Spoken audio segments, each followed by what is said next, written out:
What up, our listeners? This is the Midway to the District podcast. We are pumped to have you here with us. My name's Commando. I'll be repping yours truly, the Commanders, and we've got Teddy over here. That's right. Who you repping, Teddy? I'm repping the Chicago Bears. The inferior franchise. We'll see about that. No, but on this channel, we're not going to be haters of each other's franchise. We've actually been friends for over a decade now, and our lives have been so intertwined, and we just love to chop it up, talk football all the time, and it's actually been pretty crazy how our franchises have been intertwined as well. So we thought what a dream it would be to just take all those conversations we've had camping out under the stars and just bring it to the mic. We love talking Commanders. We love talking Bears. And we know there's a community out there who loves it too. So we'll be analyzing, getting into the nitty gritty and the free agency and the draft. But Teddy, this is our first podcast. That's right. So if you're listening to this, shout out to you. I want you to comment or timestamp your experience here, because you're listening to the first ever episode. You're the OG. That's right. So wherever this thing goes, shout out to the OGs. But we'll get in more into the background information later. This is our first episode, so we do want to talk about our why. But right now, Teddy, I want you to tell our listeners why this is the perfect time to be a Bears fan. All right. Well, I think it's always been a good time to be a Bears fan. It's debatable by a lot of people, which I understand. 30 years of suffering. A lot of suffering, still saying that? a lot of sweat, and just crying and screaming and stuff. But currently right now, I feel really excited. Can't help but be with the current dynamic of Ben Johnson and Caleb Williams. The recipe for success in the NFL is proven throughout its entire creation. Yeah, that coach and quarterback. And we've been fooled by that before. We've had Jay Cutler, Mark Trestman. We've had Mitch Trubisky and Matt Nagy. So in the shadow of a lot of Bears fans' minds, it's still there. But I think PTSD exactly. It's real. The trauma is real. Yes. But Ben Johnson, just the way he galvanizes his team. The way we fight, come back, all those comeback victory games. I mean, it was must-see football last year. I think the play of the year was the Bears, Caleb Williams 4th and 8, which we'll talk about that later. But, I mean... Ooh, let's talk about that now. Caleb Williams, though, David, and then go to him. Was that throw... I think 4th and 8. I kind of think it was 4th and 4, but I'll go with you. You're the Bears fan. Pretty sure. I don't know. But we'll have to look that up afterwards. But, Fact check. What? 4th down, Caleb Williams is what? Run back 30 yards? How many yards? Was it 30 yards, or did you count? No, the run back one I think you're thinking of is the Rams game, where he ran back like 30 yards, the 4th and 8 against Green Bay. He ran to the left. One. That was a different one. Okay, what did he do? He's a magician. No, what did he do, though? He ran to the left into what? He ran all the way to the left. Was it the I think Rashawn Gary or someone was chasing. No, was it anyways, he just throws. He just throws, jumping in the air. People called it the Michael Jordan picture, Michael Jordan throw, and Who was it too? Who called it? It was I don't know why I'm blanking on his name. Was it receiver, tight end? Receiver. It was a receiver. Wasn't it DJ Moore deep? Wasn't it deep? No, it wasn't DJ Moore. It was Roma Dunze. I'm sorry, guys. Roma Dunze. He had a forgettable season, so. Yeah, that's for sure. You would think it would be DJ the way things unfolded, but I mean, that was just incredible. The dynamics, Caleb Williams, Iceman himself, the way he can come back in games. Yeah. I mean, those two reasons are, in my opinion, the biggest reasons, along with the rich history of being a Bears fan right now. What about? I want to ask, what about you? What, being a Commanders fan, why is now the right time to be a Commanders fan? Well, if you're considering being a Commanders fan, you got to avoid 30 years of suffering, which was my entire childhood, and now we've got Jaden Daniels as our quarterback. JD. So, I mean, we all know this league is all about the quarterback. It's a couple things. You got to have a good quarterback, or you've got to have alignment in the front office, from ownership to GM to head coach. the best franchises in our league, which we have never been, have had alignment like the Packers and the Steelers and, you know, the Patriots with Robert Kraft and Bill Belichick. You've got to have those things. Well, the Commanders have hit an absolute home run after the nightmare that we thought would never end. Dan Snyder, R.I.P. And Josh Harris, man, shout out to Josh Harris. When he first came his first year, you know that report they do about the teams, like the locker room and the culture, they give each team grades now. Right. The players union does. I'm pretty sure it was the first year Josh Harris took over, we got an F. It was either an F or a D. And Josh Harris says, I'm not an F minus kind of guy. Or a D minus, right. Whatever. I was like, and this year we got an A. Like, I think we were the second or third best team in the league. Like, this dude he loves our team. He puts in the money. He lets Adam Peters run things. So, and man, if Chef P ain't cooking up some delicious meals right now, I can't wait to talk about our free agents with you guys. I had a whole playbook about who we were going to get, and I got a lot of it right. So I'm definitely going to share that on the next pod. That's right. But anyways, AP, he's killing the game. We got one of them ones at quarterback. Shout out to Louis T, by the way. I know you're the kid. Louis T. But you're really the godfather for me. And my fandom just skyrocketed listening to you and your analysis. And that's been a huge joy for me. But anyhow, Jaden's incredible. He went to the NFC championship game with a garbage squad. And so now that we have talent, we're winning the Super Bowl. So if you want to root for the Super Bowl winner this year, you already know. That's right. And I just kind of want to tie back into just the recent success too. The last 2 years, we talked about the quarterbacks, but yeah, going to the NFC Championship game, like you said, Caleb Williams going to the division playoffs. Right. Commanders and Bears, I think, have been must-see TV. So yeah, definitely. They put the Commanders on prime time, like ridiculous, like 7 times, and then our entire team goes down. Every time we play, it's on prime time. We already know. That's right. Like 3 years in a row? And it's always going to come down to the last second. Yeah, I must say. Yeah. So we were considering actually going to the Hail Mary game together, and then we didn't pull the trigger. So of course, last year we make plays and we get like the best seats of our lives and go to the game. Football. And then, we thought y'all were going to blow it. I know. And I'll be honest. And you didn't blow it. And I'll be honest. We blew it. We were in the Bears side, and I mean, every Bear fan around me is like, they need to get closer. They're going to miss. Yeah. Oh, we're good. All this angst and PTSD as we talked about. Yeah. But Jake Moody, thankfully, who's now in the Commanders. Yeah, it's crazy nailed it for us. How we're all tied together. It's pretty wild. Man, I remember being at that game, and I got a video of it, and I'm just booing him. Moody! And then he nails that and ends our season, puts us in a casket. Season over since then, and now he's our quarterback. But really, that's just an example of why we're so excited to start this podcast. We've seen our lives so intertwined.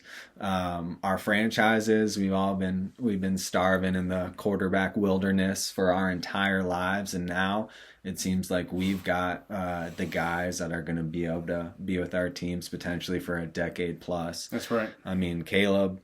Yeah, I mean, he's got some things to work out for sure, but he's gritty. He's got the it factor. He made plays at the end of the game. He comes to life when he's needed. So once he gets that consistency, I mean, sky's the limit for him. And then Jaden. Well, we know about Jaden. The boys. He just has to stay healthy and surround him with some talent.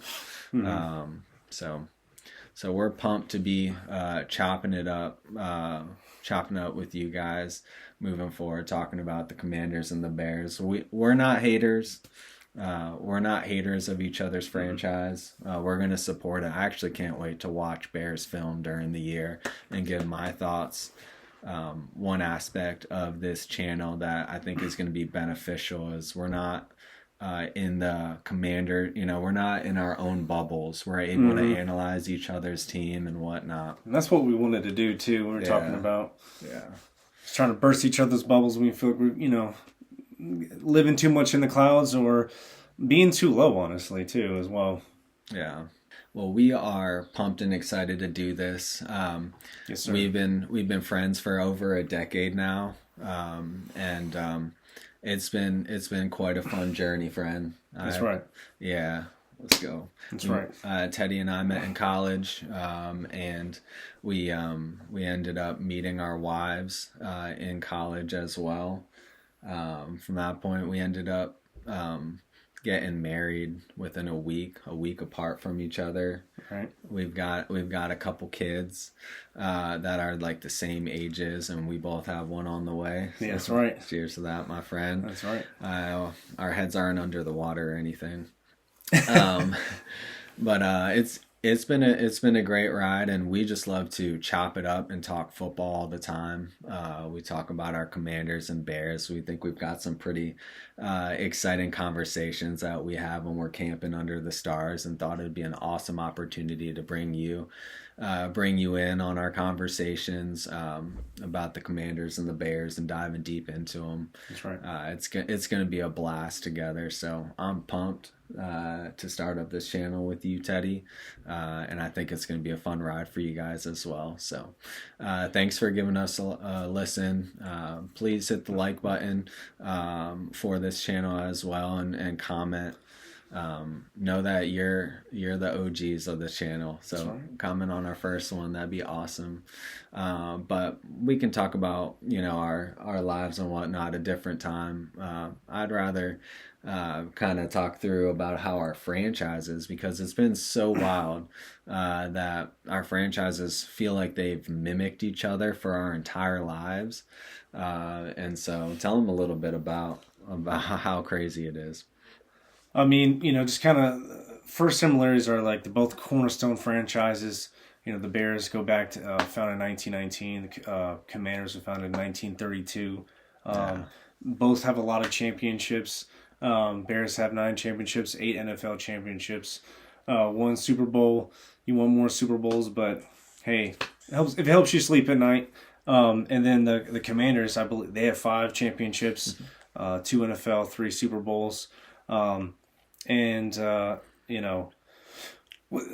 what you were saying earlier, we've been searching for quarterbacks our entire life. It's, I know, Commanders had Kirk Cousins for a little while. I think he had a 4,000-yard season or 2. Yeah. We still haven't reached that mark. Still trying, but Caleb's still promising he's every year that he's going to do it. Still promising. When did you win? So it was the 85 Bears, right? That won your first Super Bowl? That's right. Or only Super Bowl? That's right. Well, it was 91 Commanders, or Redskins. 91. That was the last Super Bowl for us. So Teddy was born in 91, and I was born in 92. I was 1 month when we win the Super Bowl, but I don't remember it, that's for sure. So we've gone our whole lives suffering, but keep on going. But yeah, so and then also, I mean, I feel like we kind of have the same style of football. We run the ball, we play defense. That's been the historic thing. It's just been the Achilles heel. If we just get a quarterback to complement it all, and it always felt like the league couldn't stop us, because in the 80s and 90s, the Bears and Commanders Redskins had a lot of success for a long time. It just seemed like right when we arrived to the show, then that success leaves. Right, yeah. Which, we attribute to, another thing, like, I think our owners have been holding us back for a long time. Definitely. Dan Snyder leaving, the instant success pretty much right after he leaves. Yeah. And then the McCaskies, I always felt like that was, a weird thing. And then now ownership has changed hands. Very recently, R.I.P. Virginia McCaskey. And so it's just from start to finish. And then we, in the draft, 2024 draft, you have the number 1 pick and the number 2 pick. And as friends, it was super weird, We joke that we've been in the Matrix. We have the same kind of things happen at the same exact time. So yeah, so Teddy and I have a little tradition where we watched the draft together for the last few years, except the last year. I'm sorry, Teddy. I set up there's a wedding. Not this year though. Shout out to Tommy, by the way. But we were still talking on the phone, discussing every pick, and we were just pumped. But kind of getting back to what you were saying, like for us, just not having a quarterback for so long, for never having sustained success, and then in the same draft, you get Caleb Williams 1, and the next pick we get Jaden 2. Like it's like written in the stars. And now I think we're set for the next 10 years. I know. I think we got our guys, bro. And it's just so, going back to like the tying in thing, it's just so strange because then we have that, then right away, rookie seasons, we play each other Thursday. I believe it was Thursday Night Football. Yeah. Dramatic finish, and then our season's completely dumped on its head, which got rid of Matt Eberflus. Whoa, pause. Can you tell our viewers a little bit more about that dramatic finish? Oh yeah. Oh, let me tell you guys about that. That was. I think you guys all know. Bear fans all know. Tell them your emotions when you saw it. Like, I remember I was in my living room. I was watching with my dad, and it was funny because I just had this bad feeling in my chest. I think all Bears fans, know what I'm talking about. It was like no way, but I was like, this happens. The double doink, something always goes wrong, and then my he threw it, and I was like, I don't know. My dad was like, no way. And I was like, I don't know. And then when I saw it, I remember the announcer till to this day, and it's caught. I was just like, I just felt like I knew it, yet it's somehow, even though I know I shouldn't believe and I don't believe, it feels like I believed. That's how it felt. That's how it feels every time. And then, the rest of the season, like I said, went the way it did, Matt Eberflus. And then the next year, it's the same thing. So I've got kind of a funny story. Not funny per se, but, I'll never forget that moment of watching, what are we calling it? Some Commanders fans call it the bear trap. Do they really? Yeah, at least on Louis T's channel. Shout out to Louis T. Again.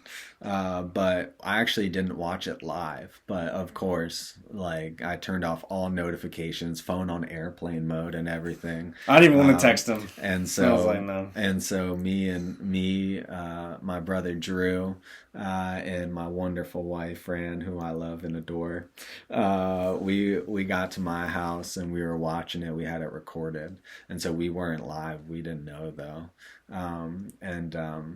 and I'll never forget, just like, I screamed out, I believe in miracles. No, that's not what I said. I said, anything is possible. I did the Kevin Garnett.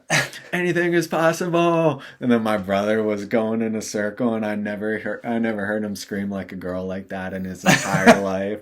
And then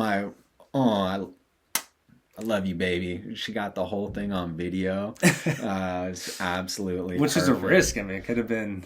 I guess you could just always hit the delete button, though. Legendary moment for you, babe, to catch that on video. But anyhow, we'll move on from a couple years ago. Yeah. Go ahead. I'd rather talk about the next year, though. Yeah. Tell them about that. Tell them about Same that. thing, We were at the game together, and it's just we're on the Chicago Bears side. Everyone Bear fans thinking the same thing. We had the best tickets of our lives. Right. It was right in the middle. Yeah, tell them. I think it was like 10th row, something like that. Yeah. But, anyways, I just can hear the angst in every Bears fan. Yeah, we are on the Bears side, so we were at the. They're going to get closer. We're going to miss. With the Bears fan, why did I buy those tickets? Go ahead. But I believed in it though. I kept saying he's going to make it. He's going to make it. I don't know why. I just believed. I think Ben Johnson's made me a believer of this team because we used to always fumble the bag, but. We only had one game before that. But were you a believer then? Because that was early in the year. You hadn't really changed your identity. You thought Moody was going to make it? I thought Moody was going to make it. I'm pretty sure I was yelling that. He's going to make it. I don't know why. I just had a belief in this team this year.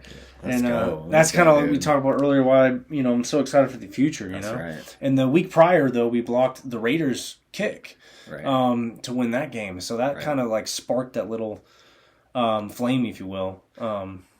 Yeah, it's like even on the the micro level of the way the last two seasons played, they very well mimic each other, but also just like Jaden and Caleb, we think that the 2024 QB class has a chance to be the greatest of all time. Right. I mean, I think the Dan Marino's draft was 80 something or 83, I believe. that's what I was thinking too. 83 I think is kind of considered, but with this one you've got four starting quarterbacks that have won a playoff game within their first 2 years. I know. Yeah, Drake May, Super Bowl, Jaden, obviously NFC Championship game, division playoffs, Bo Nix, AFC Championship, and the jury's still on JJ and Paxton Lynch. Right. Well, not Paxton Lynch.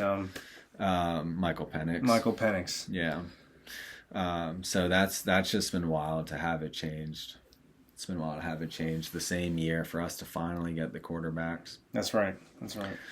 Yeah, well, we are so excited that you are here listening with us. We look forward to engaging with you in the future. We can't wait to get on to our next episode because so much has happened with free agency. I really think that, the backbone of our teams are really starting to be formed with all these signings. And so I know we've had an emotional roller coaster over the past week or so, but we can't wait to break down some of the new signings with you guys. So if you're looking for our thoughts or our analysis on these signings, we're going to dive right into that. And then of course we've got the draft coming up in just a couple months. So we're going to be pumped to break down the prospects. Number 7 overall with the Commanders. I don't think we're going to be able to get Jeremiah Love, guys. I don't. You never know. You never know. But I've been thinking, and I think there's a chance that, and this is totally a hot take, that we could trade to 3 in front of Tennessee to draft Jeremiah Love. You want him? And I know it sounds crazy, but I'm going to explain my thought process behind it. And I think it might be the move. So we'll dive into all of that. And we're so happy you tuned in to the Midwest to the District podcast. So we'll see you next time. See you next time.